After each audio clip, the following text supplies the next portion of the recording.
This public podcast is brought to you by the Ray OK Group.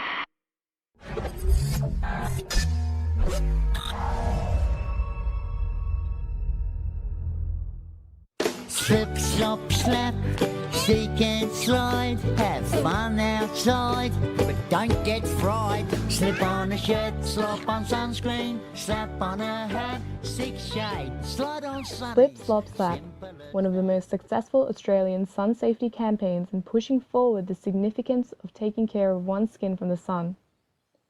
The jingle was first introduced to the public in 1980 and still to this day is promoted through different forms of media, ultimately enforcing an important message of prevention, particularly to the Australian youth. Numerous sun safety campaigns like this one are targeted towards young Australians, and of course, targeting this age group leads to long-term positive outcomes. However, when it comes to the older generations of Australians, there are notably less campaigns that are targeted towards them. One prominent and new campaign is the Ray OK campaign, which is garnering a lot of attention because of its target age range of the elderly. In this podcast, we will explore the underlying issue to this in relation to skin cancers in Australia and why it is crucial for older Australians to be aware of sun safety and skin cancers. Further in our podcast, we will be talking to a guest speaker, representative of the SunSmart Australia program, so make sure you stay tuned in for that. Okay, but first, what really is skin cancer? Well, we know that the skin protects us from heat, sunlight, injury, and infection, along with a number of other biological functions. Skin cancer occurs when the cells of the skin are damaged, normally due to overexposure to UV radiation from the sun. The three predominant types of skin cancer are basal cell carcinoma, squamous cell carcinoma, as well as melanoma, which is the most dangerous form of skin cancer and is the third most common cancer among the Australian population. Such a high incidence of skin cancer among Australians goes to show how essential it is to thus take preventative measures, and of course, raising awareness among our society is the best way to convey this critical message. Australia is facing an ageing population. In 1964, less than 1 million Australians were over the age of 65. In 2014, this figure increased by around 3 times, with 3.4 million Australians aged 65 and over. Proportionately, the number of Australians that were over the age of 65 in 1964 made up 8% of the population, compared to the 15% that made up the population in 2014. With trends like these predicted to keep increasing, as according to the Australian Bureau of Statistics, it's more important now than ever that these older Australians are aware of the risks of skin cancer along with prevention. I met up with David Wild, the SunSmart Services Coordinator of the SunSmart Australia program. He has coordinated the National SunSmart Early Childhood and Schools program in the ACT and has worked alongside local workplaces, communities and social media in pushing for skin cancer prevention. I asked David, who has been involved in numerous SunSmart campaigns, as to why such campaigns are not targeted towards older Australians. He simply says that it is because it is harder to reach this age range compared to implementing policies in schools. But as far as the thing is with programs, because the Cancer Council, a lot of our efforts are based on early prevention at an early level. They're key settings, they're target audiences, they're groups that are there. So, for example, schools have policy, so we can work with schools and we can make a large cultural change. Workplaces now have work health and safety policy, so we really push for that. So when we start talking about a general message, it's a lot harder to control because it's a general message. There's no policy. I can't make anybody out there today be sun smart, but I can in schools dictate that the kids wear hats. However, there is more to this issue of campaign targeting than just accessibility of the age group. David admits that funding is another key reason, as the government looks at what would be more successful. Investing resources into schools to further propel the idea of prevention against the sun is said to be more fruitful in the long run.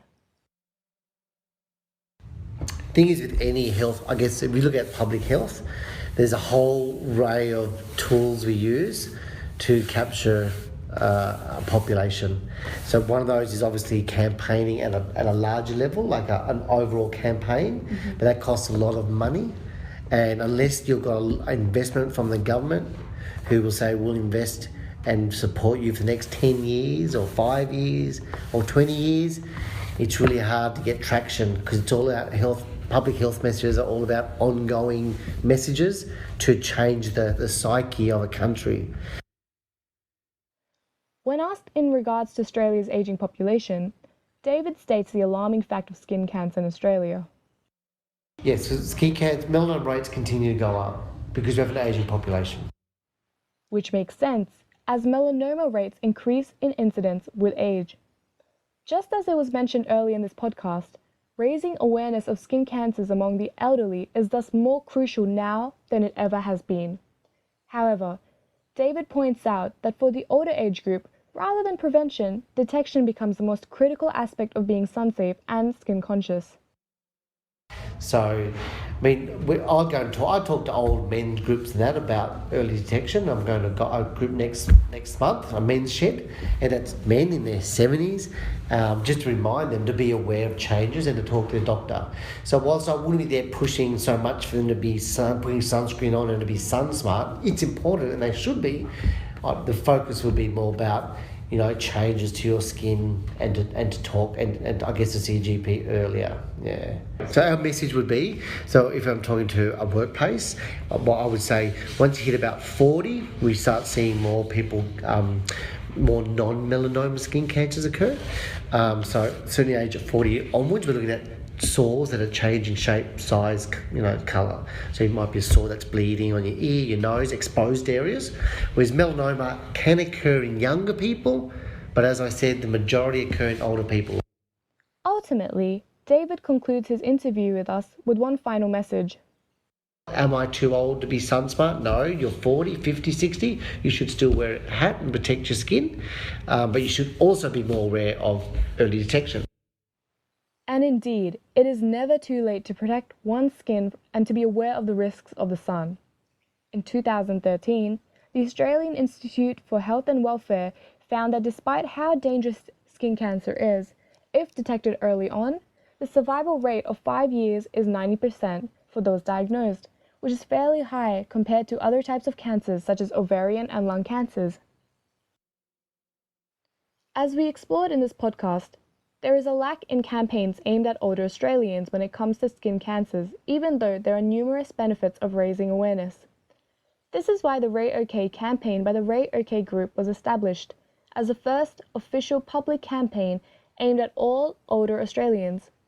The people behind the campaign realised how crucial it was to captivate the older age group of Australians for the purpose of sun safety, and have thus started up a user-friendly website with information to engage and educate the audience. Some elements of their campaign include a subsidised skincare line for the elderly, which can be bought by younger Australians too. All profits go to the Cancer Council for further cancer research. The website also links to numerous other resources, a 24/7 sun safety hotline where you can ask questions, as well as other quick information about skin cancers. Ultimately, no matter how old you are or where you're from, or who you are, your skin belongs to you. So why not, as the Ray OK campaigns say, protect the skin that you're in.